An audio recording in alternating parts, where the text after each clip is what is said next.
Good afternoon, ladies and gentlemen. My name is Ellie Renata, and this is my audio essay on posthumanism. What is posthumanism, you ask?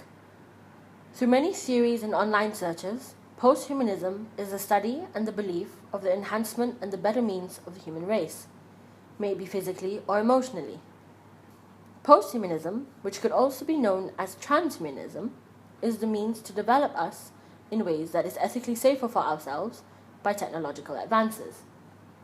Carey's way of explaining it is that it works alongside humanism.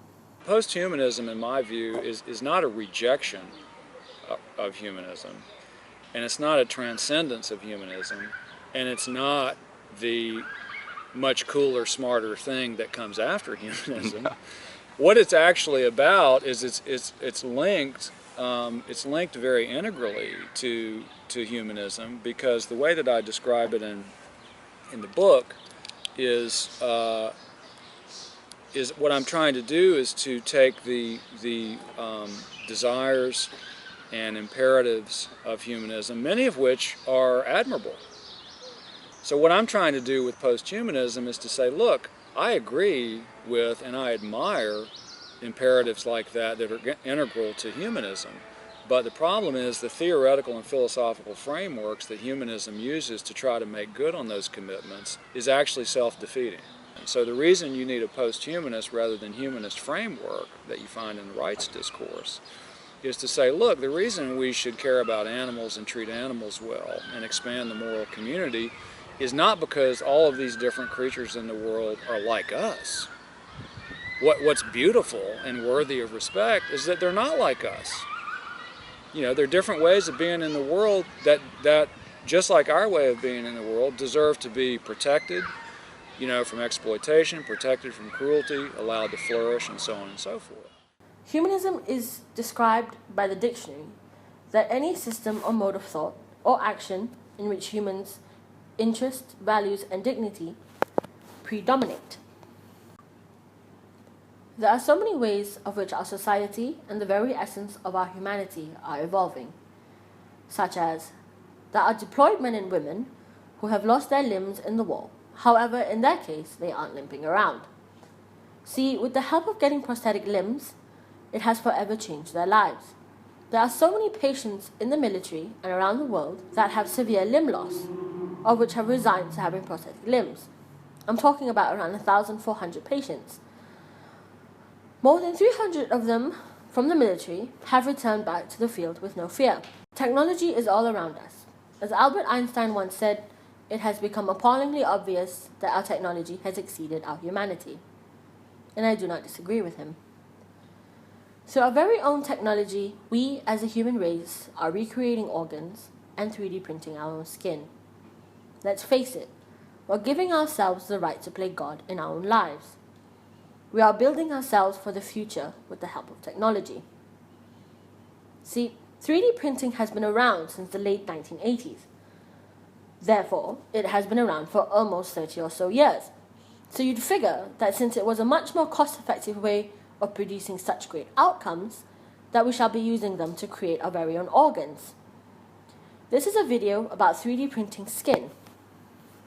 The worldwide leader in beauty products has partnered with a company that prints human skin. L'Oreal announced a partnership with Organovo, who specialize in growing skin tissue in a 3D environment. Growing with 3D bioprinting allows for the automated creation of living human tissues that have the form and function of body tissues, and this process allows for faster and more accurate testing of pharmaceutical products. The partnership could someday bring medical advances, including 3D printed skin grafts.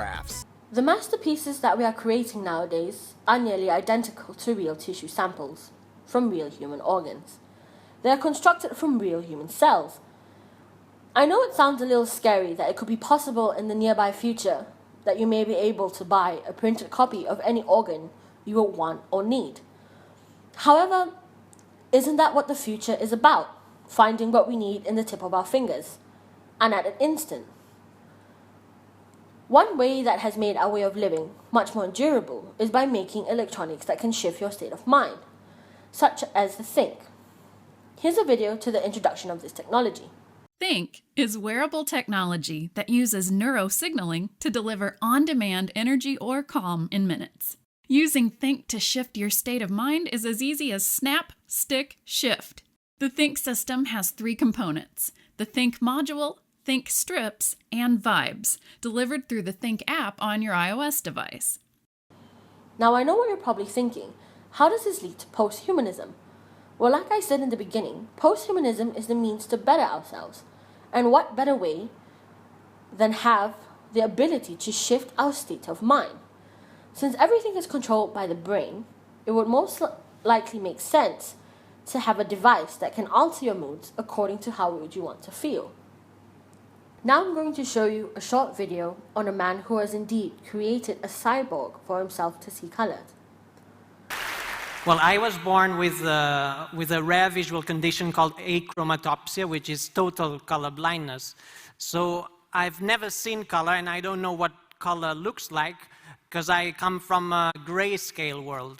To me, the sky is always gray, flowers are always gray, and television is still in black and white.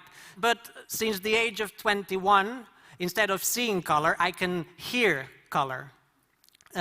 In 2003, I started a project with computer scientist Adam Montandon, and the result, with further collaborations with Peter Queche from Slovenia and Matías Lizana from Barcelona, is this electronic eye. It's a color sensor that detects the color frequency in front of me and sends this frequency to a chip installed at the back of my head, and I hear the color in front of me through the bone, through bone conduction. So, for example, if I have like, this is the sound of purple. For example, this is the sound of grass. This is red, like Ted. This is the sound of a dirty sock, which is like yellow, this one. So I've been hearing color all the time for 8 years, since 2004, so I find it completely normal now to hear color all the time. When I started to dream in color is when I felt that the software and my brain had united, because in my dreams, it was my brain creating electronic sounds. It wasn't the software. So that's when I started to feel like a cyborg. It's when I started to feel that the cybernetic device was no longer a device. It had become a part of my body, an extension of my senses. Food, the way I look at food has changed, because now I can display the food on a plate so I can eat my favorite song. So depending on how I display it, I can hear and I can compose music with food. So imagine a restaurant where we can have like Lady Gaga salads as starters. I mean, Isn't this definitely a means to enhance ourselves? Because now a man who was once colorblind can hear colors through the frequencies that are transmitted through him by his eyeborg. In conclusion, there are various ways of which technology has helped us to become better humans than the ones we already are. Posthumanism is a theory that I definitely feel will happen in the future. I mean, if you open your eyes, it's already technically happening right now. Thank you for listening.